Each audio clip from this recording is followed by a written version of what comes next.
പ്രണയവിവാഹത്തെ പിന്തുണച്ചതിന് യുവാക്കളുടെ കാല് തല്ലിയൊടിച്ചു. പെൺകുട്ടിയുടെ ബന്ധുക്കളാണ് പ്രതികൾ.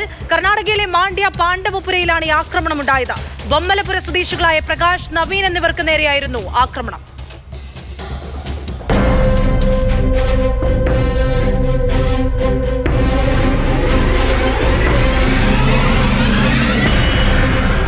പ്രണയവിവാഹത്തെ ചൊല്ലിയുള്ള തർക്കമാണ് ക്രൂരമർദ്ദനത്തിൽ കലാശിച്ചത്. ബൊമ്മലപുര സ്വദേശി പ്രകാശിനാണ് മർദ്ദനമേറ്റത്. അടുത്തിടെ ഗ്രാമത്തിലെ ഒരു പെൺകുട്ടിയുടെ വിവാഹം വീട്ടുകാരുടെ സമ്മതമില്ലാതെ പ്രകാശിന്റെ നേതൃത്വത്തിൽ നടത്തിക്കൊടുത്തിരുന്നു. ഇതിനെ ചൊല്ലി പ്രകാശും പെൺകുട്ടിയുടെ ബന്ധുക്കളും തമ്മിൽ വലിയ തർക്കമുണ്ടായി. ഇത് വീട് കയറി ആക്രമിക്കുന്ന നിലയിലേക്ക് വരെ എത്തി.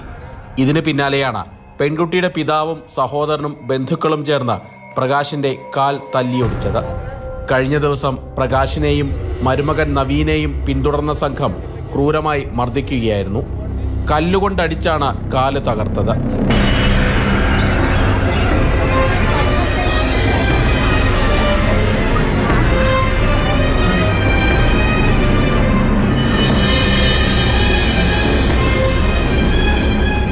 നേരത്തെ പെൺകുട്ടിയുടെ വീട് കയറി ആക്രമിച്ചു എന്ന് പറഞ്ഞ് പ്രകാശിനും നവീനുമെതിരെ KR-പേട്ട് പോലീസ് FIR രജിസ്റ്റർ ചെയ്തിരുന്നു. കാല് തല്ലിയൊടിച്ചതുമായി ബന്ധപ്പെട്ട് പെൺകുട്ടിയുടെ സഹോദരൻ, പിതാവ് ഉൾപ്പെടെയുള്ളവരെ പോലീസ് അറസ്റ്റ് ചെയ്തു.